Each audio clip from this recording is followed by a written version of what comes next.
Hi, I'm Pastor David with Declaration Church. And today I want to talk about something that we don't necessarily want to talk about, something we don't want to acknowledge, something we want to forget generally as people. And that's this one truth: we have limits. We have limits. We are limited in our intelligence, in our strength, in our physical stamina. We are limited in our ability to understand, in our ability to feel and to emote. We are limited in our ability to function as a whole in every area of our lives. Now, all of us have different limits. Obviously, professional athletes have much different limits physically than the regular average human being does. We all have limits as far as how long we can hold our breath, or, the most brilliant people in the world still have limits in their ability to understand and to think. The most creative people in the world still have limits as to how far that creativity goes. We are limited in every way as people. And that's difficult for us to acknowledge because most of us don't want to think about the limits that we have. We don't want to acknowledge them. We want to pretend a lot of times like they don't exist. And the reality of the situation is those limits are actually a good thing in that they should direct us towards someone that is limitless. We get tired. We get weak. We get weary. We have a difficult time moving forward in our lives on a daily basis. And we need to stop. We need to rest. We need to eat. We need to refuel. We need breaks in order to be at our best.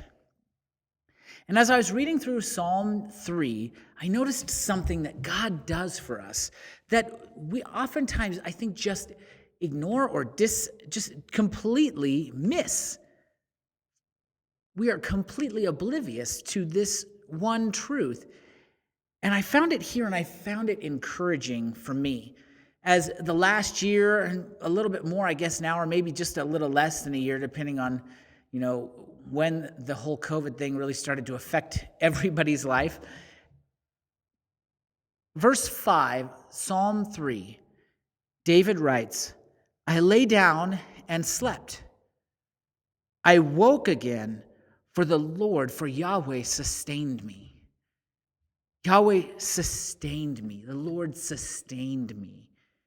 And that brought to mind this idea of limits and how limited I really am as a person. I want to be the smartest person in the room. I want to be the strongest guy around. I want to be all these things. I want to be limitless, but I'm not. I have limits, just like you do. I'm not the smartest guy. I'm not the strongest guy. I'm not the fastest guy. I'm not the anythingist, really. And yet those limits they bring me to a point of acknowledging that I need help. I need someone to help me. I need someone to sustain me in the most difficult parts of my life. When I'm facing struggles emotionally, personally, relationally, physically, I need someone to help me. I need someone to sustain me. And that is what God does. It's not just it's really not something he just wants to do. It's something he does, and he doesn't do it begrudgingly. He wants to be that sustainer for us. He wants to help us. He wants to encourage us. He wants to strengthen us and move us forward, and he wants to give us rest so that we can continue to move forward.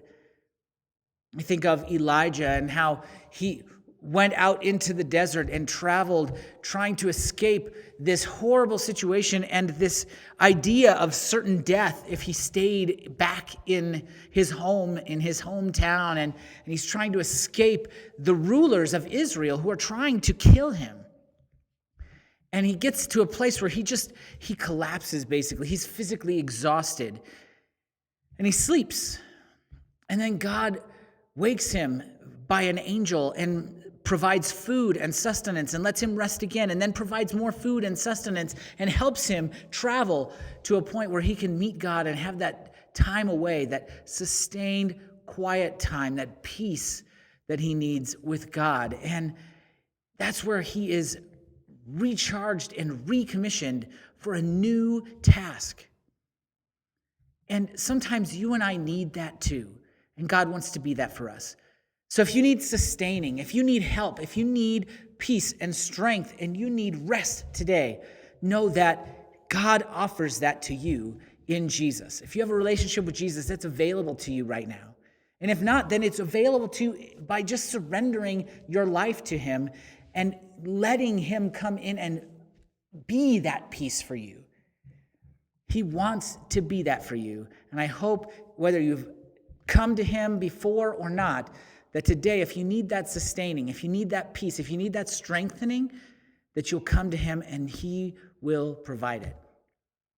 I hope this is encouraging to you if you're going through a difficult time, or that it's helped you to see God in a bigger, broader way today. If it has, give the video a thumbs up, give it a like, subscribe to the channel so that as we continue to put out new content, you're notified and you can continue to be encouraged, strengthened, and helped in your walk with Jesus. As always, I'm Pastor David, and I'm out.